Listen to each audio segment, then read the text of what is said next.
예, 인간과 본성 12주차 공부를 합시다. 지난주에는 우리가 지금 이제 주된 주 교재로 쓰고 있는 인간 본성에 관한 10가지 철학적 성찰 중에서 7장인 플라톤 편을 공부를 좀 했습니다. 그런데 이제 사실은 2500년 전에希腊의 철학자였던 플라톤의 어떤 사상이라고 하는 것을 한 주차 그 기간 안에 제대로 이해한다고 하는 것 자체가 사실은 이제 말이 안 돼요. 다만 우리는 이제 인간의 본성이 무엇인가를 이제 설명하는 이제 여러 철학 사상가들 중에 한 사람인 플라톤의 그 사상의 아주 개략적인 부분만을 이제 지난주에 같이 좀 살펴봤던 것이죠. 근데 이제 아무래도 조금 미진한 부분이 있고 그래서 우리 12주차에는 12주 1차시, 2차시 이렇게 나눠서 플라톤 편에 대한 보강 이렇게 공부를 좀 하려고 합니다. 지금 여러분이 보고 있는 자료는 이제 황은주 선생이 쓴 글인데요. 동서 비교문학 저널 2012년 봄호에 실린 글입니다. 플라톤의 동굴의 비유로 본 영화 매트릭스 그랬잖아요. 그래서 이제 자유와 진실의 의미를 다시 한번 살펴보겠다 이런 얘기입니다. 그러니까 지금 우리가 이제 지난 주차 11주차에 공부했던 플라톤의 그 여러 어떤 철학 사상이 있었잖아요. 뭐 이데아론이라든가 그 다음에 이제 이상국가라든가 이런 공부를 했었는데 그러면서 이제 이데아를 이제 설명하기 위해서 플라톤은 이데아론을 설명하기 위해서 이제 하나의 비유를 들고 있는 게 동굴의 비유예요. 그러니까 이것을 조금 더 설명을 한 다음에 그러니까 영화 매트릭스가 이 이제 플라톤의 동굴의 비유, 플라톤이 이데아론을 설명하기 위해서 생각한 이 동굴의 비유와 이 영화 매트릭스가 추구하는 것이 이를테면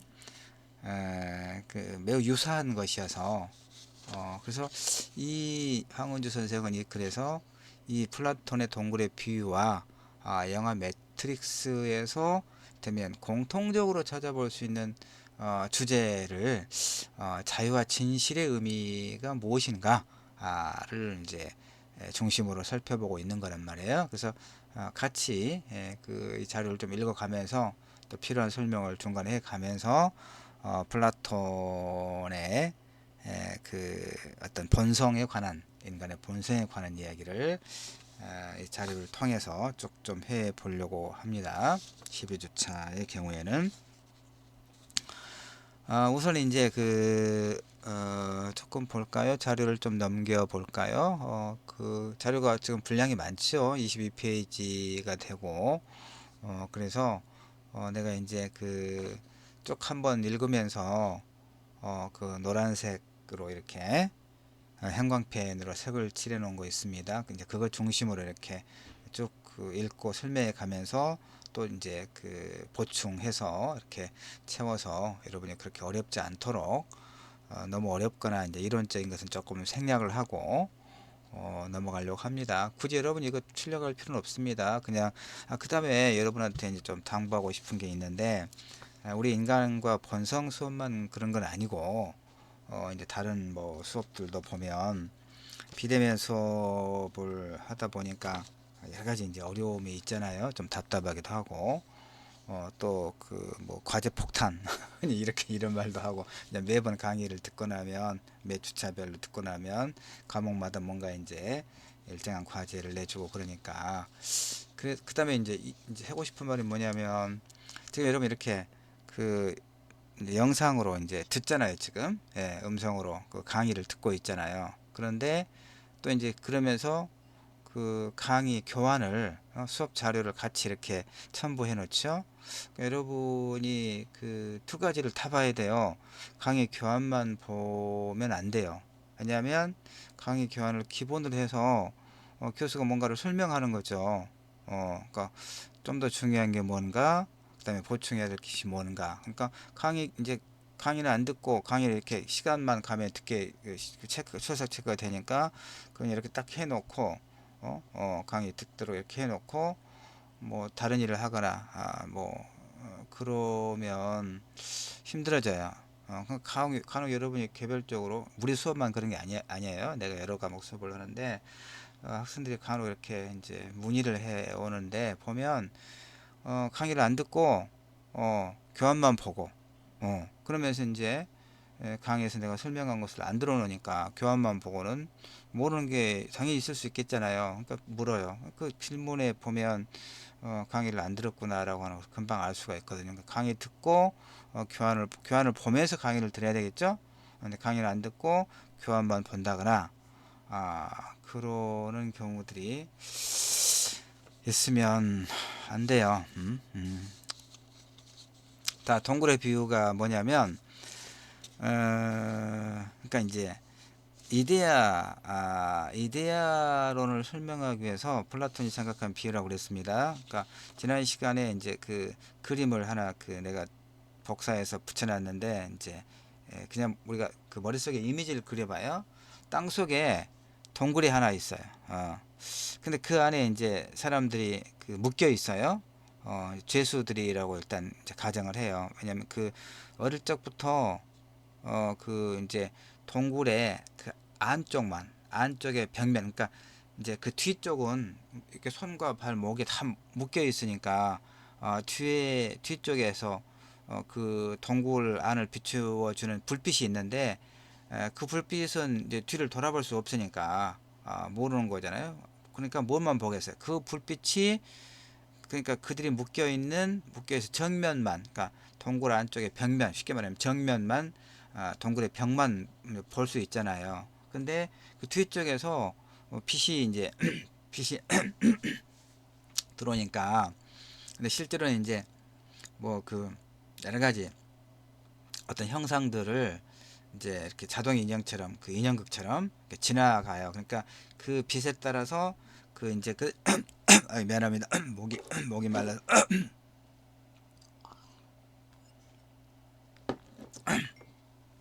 그래서 이제 그 이 동굴에 묶여 있는 사람들은, 의자에 앉아서 묶여 있는 사람들은 동굴의 벽만 바라보니까 그림자만 보이겠죠. 쉽게 말해서 그거예요.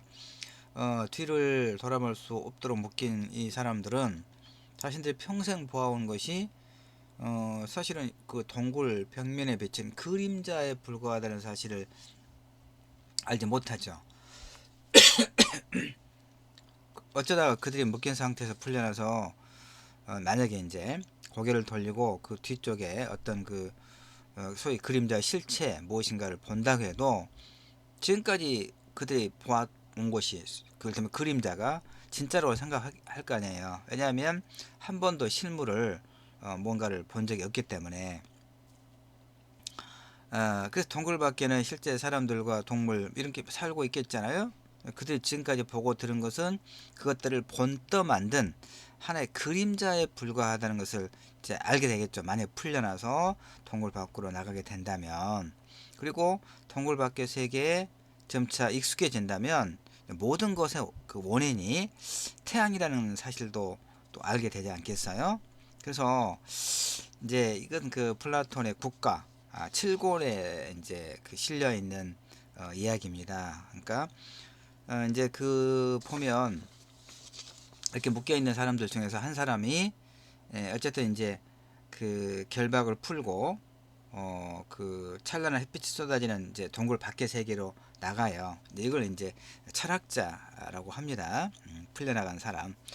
그러니까 플라톤의 이상국가에서 그 철학자가 통치하는 세계를 강조했던 거 여러분이 11주차에 같이 공부했잖아요. 그러니까 하여튼 이 철학자가 결박을 풀고 바깥 세계로 나가요. 나가서 이제 그 처음에는 이제 그 빛 때문에 그 형상을 제대로 볼 수 없지만 이제 익숙해지면 이제 바깥 세계를 알게 되는 거죠. 그래서 뭘 깨닫겠어요? 이 바깥으로 나간 사람이 동굴 안에서 보았던 그 그림자는 가짜라는 거. 그렇죠? 이런 걸 알게 되겠죠. 그러니까 이 비유가 말하는 것은 그 불변하는 진리의 세계인 이데아를 상징적으로 드러내는 거예요. 쉽게 말해서 이제껏 믿어 의심치 않았던 어떤 통념, 그럴 것이다라고 보통으로 우리가 믿는 거, 이제껏 믿어 의심치 않았던 어떤 통념과 상식이 완전한 것은 아니라는 그런 자각. 특히 이제 그 이 플라톤은 이성을 강조했단 말이에요. 감각적인 경험으로 아는 것이 아니라 이성을 통해서 아는 것의 중요성을 강조했던 사람이거든요. 그러니까 다시 말해서 이 동굴의 비유라고 하는 것은 지금껏 믿어 의심치 않았던 그런 통념과 상식이 완전한 것은 아니라고 하는 어떤 자각, 감각적으로 경험되는 세계에 대한 비판적 사유를 이제 강조하고 있는 거예요. 이것이 이제 이데아론을 그 불변한 어떤 거, 이 이데아론을 설명하기 위해서 플라톤이 생각한 이제 비유거든요. 자, 일단 그 정도 보고 또 밑에 설명을 하고 있으니까 쭉 가봅시다. 그래서 이제 그 이 글은, 이 황운주 선생의 글은 매트릭스, 요즘에 그 넷플릭스를 통해서 그 매트릭스 4까지 볼 수 있다고 얼핏 기사를 본 것 같은데 아직 그것까지는 내가 보지는 못했습니다. 어쨌든 이 1999년도에 그 처음 이제 매트릭스가 상영됐잖아요.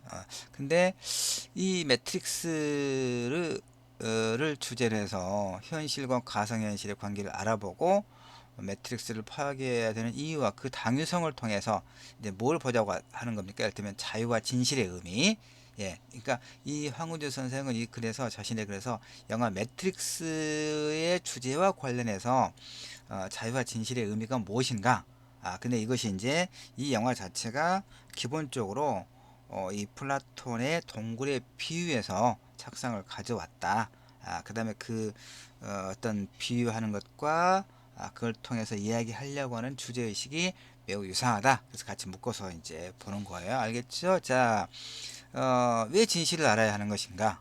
왜 진실을 참 어려운 문제입니다. 자, 일단 영화의 줄거리는 아까 설명했던 플라톤의 그 동굴의 이데아, 그러니까 동굴의 비유를 기본 모티프로 했다고 설명했잖아요. 여기서 또 설명하고 있네요. 그 동굴의 소위 그 비유를. 소크라테스는 조금 더 봅시다. 자료 보고 또 설명하죠. 소크라테스는 이제 동굴 안에 갇혀서 이렇게 그 몸을 이제 그 움직여서 뭐 옆이나 그 뒤를 볼 수 없게 고정된, 그래서 그 벽만 앞만 바라볼 수밖에 없는 수인들, 죄수들을 말합니다. 이런 존재를 가정한 거예요. 그래서 보면 이제 그 그림을 보면 그 이 죄수 수인들의 뒤쪽 천장에는 불이 타고 있고 이 불로 인해 생기는 사람들의 그림자는 이제 빛이 비친다고도. 그러니까 이게 이제 사람들마다 해석을 좀씩 달리합니다. 뒤에 여기는 지금 불이 타고 있다고 그러고, 어떤 사람들을 보면 그 아까 그 태양 빛이 이제 들어와서 뭐 빛이 보인다고도 하고, 불이든 빛이든 어쨌든 밝게 빛나는 것이고, 그 건너편에 이제 어떤 일정의 어떤 형상의 그림자를 비추게 하는 그런 역할을 하겠잖아요. 하여튼 이 핵심은 이 동굴에 갇혀 있는 이 사람들은 앞면에 이제 그림자만이 세상의 전부라고 이제 믿게 된다는 얘기입니다. 그래서 그 이제 아까도 설명했지만 그 중에 한 사람이 어쨌든 이렇게 풀려나서 동굴 밖에 나가게 됐다는 이야기죠. 그러니까 이 동굴에서 풀려난 수인은 동굴 밖에 나가게 되면 이제 그 빛의 세계에 눈이 아프고 또 육체적 정신적으로 고통을 겪지만 이제 이 눈이 빛에 적응하면 어떤 이제 현상이 일어나겠습니까? 그동안 볼 수 없었던 이 빛의 세계를 이제 경험하게 됐죠. 그 다음에 이제 중요한 게 뭐냐면 이 이제 이 수인, 여기서 또 철학자라고도 합니다. 이 사람이 동굴 밖에 나가서 어떤 세계를 경험했잖아요. 근데 이제 그 동굴 안에 있는 그 소위 동료들을 깨우쳐 주고 싶은 거예요. 그들에게 자신이 겪은 빛의 세계를 말해주고 싶어서 다시 동굴로 돌아가요. 이게 중요해요. 그래서 동굴로 되돌아가게 된 수인은 다시 눈의 고통, 캄캄하잖아요. 그래서 한번 빛의 세계에 익숙해진 눈은 동굴에서 적응하는데 이제 또 뭐 어떤 시간이 필요하겠죠. 그래서 이제 그 수인들에게 갇혀있는 죄수들에게 동굴 밖에 어떤 그 진실, 세계를 이렇게 말해주지만 이 사람들은 믿지를 않는 거예요. 알겠죠? 그래서 이제 그래서 플라톤은 결국은 소크라테스가 누굽니까? 플라톤의 스승이잖아요. 그러니까 이 소크라테스, 플라톤, 아리스토텔레스 이렇게 제자들이 넘어갑니다. 하여튼 플라톤은 그 소크라테스가 빛의 세계를 이해한 철학자의 역할을 비유하기 위해서 이 동굴의 비유를 이제 글라우콘에게 말하고 있다라고 이제 이 국가 플라톤의 그 책 국가 7장에서 이야기하고 있어요. 그래서 이제 이 글은 이렇게 동굴의 비유 중에서 한 가지 부분에 집중하려고 해요. 이를테면 이 죄인이 그 이제 동굴 밖에 나갔던 철학자, 이 사람이 모든 위험과 고통을 감수하면서 다시 동굴로 되돌아갔잖아. 이거. 그러니까 영화 매트릭스는 이 소크라테스, 플라톤의 동굴의 비유 구조를 그대로 따르고 있단 말이에요. 수인이 이 죄수가 동굴의 밖에서 실제를 경험하듯이 이 매트릭스 영화 속의 네오 역시 이 매트릭스를 벗어나서 현실을 직면하게 돼요. 그리고 매트릭스와 실제를 모두 경험한 뒤에도 매트릭스에 남아서 인간 배터리로 살고 있는 많은 사람들에게 진실을 알리려고 다시 매트릭스 안으로 들어가고 매트릭스를 파괴하려고 해요. 그러니까 아까 그 동굴에서 이제 밖으로 나갔던 그 수인이 그 진실을 세상에 어떤 진실을 알려주기 위해서 동굴 안으로 되돌아간 것과 같은 그런 그 유사한 이야기 구조를 영화 매트릭스에서 볼 수 있잖아요. 그 문제는 뭐냐면 왜 진실은 혼자만 누리고 즐기는 것이 아니라 다른 사람과 공유를 해야 하는 것일까? 또 하고 싶어 하는 것일까? 진실에 대한 욕구가 정신적, 신체적 고통을 넘어설 정도로 그렇게 강한 것이라면 이것은 인간의 본능인가? 하는 거예요.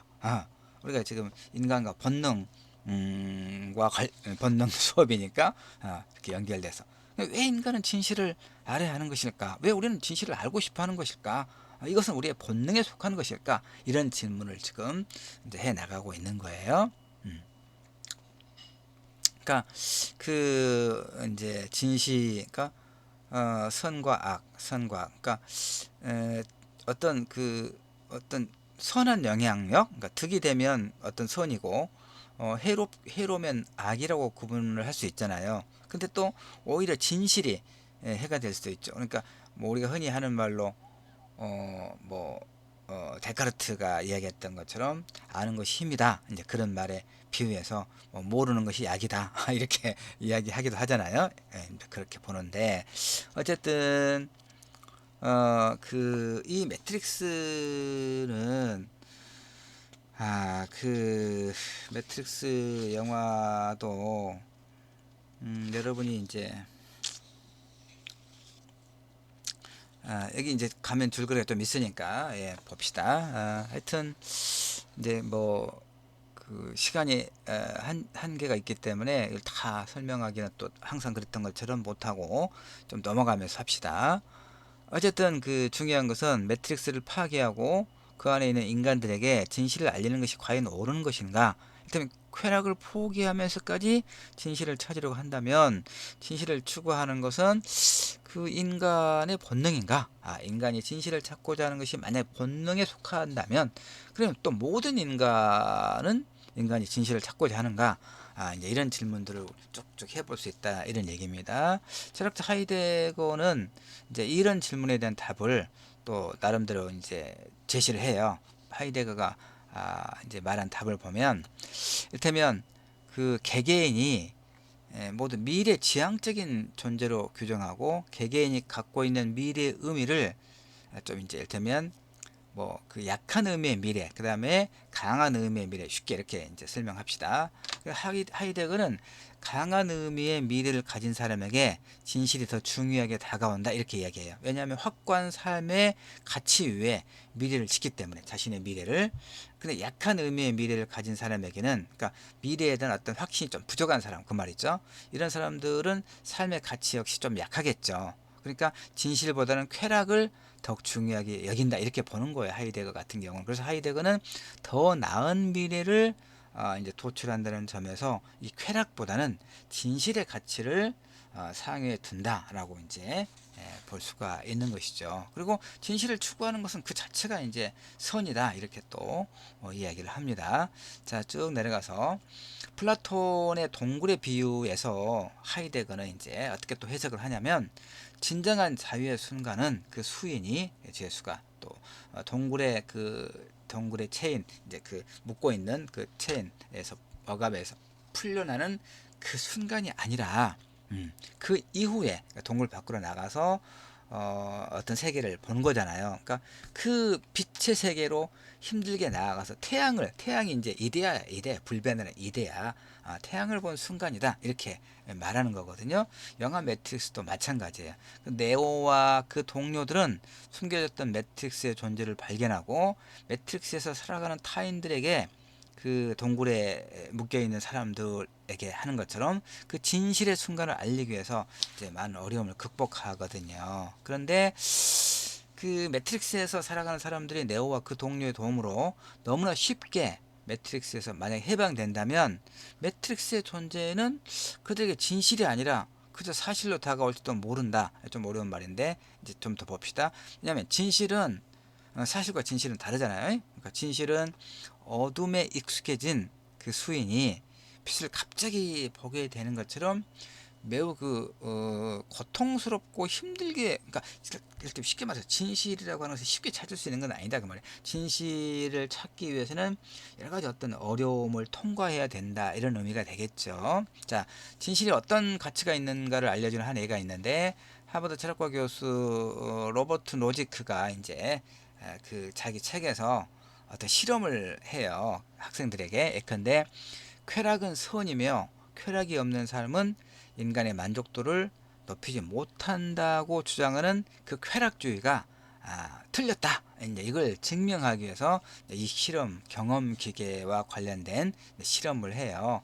그러니까 어떤 기계를 학생들에게 설명합니다. 이 기계는 이 사용자가 원하는 경험이라면 무엇이든 제공해 줄 수 있다고 이제 가정을 해요. 그 사용자는 기계에 원하는 수많은 경험을 미리 프로그램해 놓고 뇌에다가 전극을 부착해서 커다란 통 안에 담긴 액체 위를 둥둥 떠다니게 하는데 사용자는 기계를 사용하는 동안에는 이런 현실을 인식하지 못하고 원하는 경험만을 선택해서 지각할 수 있다는 거예요. 그래서 이 교수는 이런 기계가 있다고 이제 가정하고 2년 동안 이 기계를 사용하고자 하는 학생들이 있는지를 물었는데 아무도 원하지 않았단 말이에요.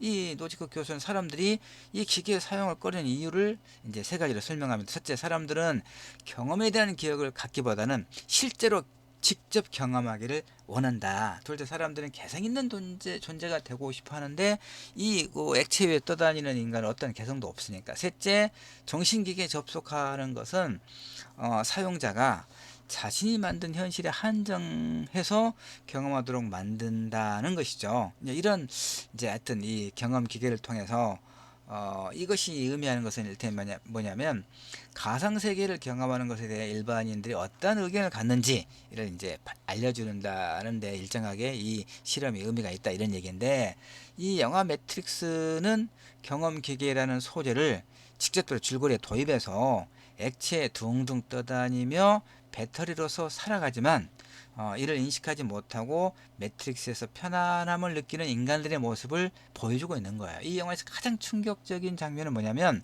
네오가 파란 약과 빨간 약 중에서 빨간 약을 먹고 이제 매트릭스에서 벗어나는 그런 장면이라고 말할 수 있거든요. 그러니까 이 노지크 교수의 경험기계를 연상시키는 끈끈한 액체가 담긴 캡슐에서 일어나서 머리 뒤에서 플러그를 뽑아버리잖아요. 이때 영화는 배경에 보이는 수많은 누이고치와 같은 그 통 속에 다른 인간들이 여전히 인간 배터리로 누워있는 장면을 보여주면서 아무리 행복과 쾌락이 있는 매트릭스라 할지라도 현실이 아니라면 가치가 없다는 주장을 하죠. 다시 말해서 액체가 담긴 캡슐에서 연명하는 수많은 인간들의 집합을 영화에서 생생하게 묘사하잖아요. 그렇게 함으로써 진실을 알고 진실의 세계에서 살아가야 하는 것이 왜 중요한가를 이야기하고 있다는 거예요.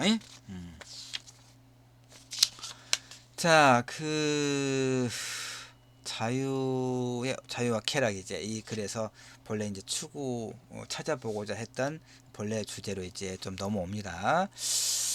1차 시 여기까지 하고 조금 쉬었다가 2차 시에서 계속 이어가면서 나머지 부분을 좀 설명하도록 하겠습니다.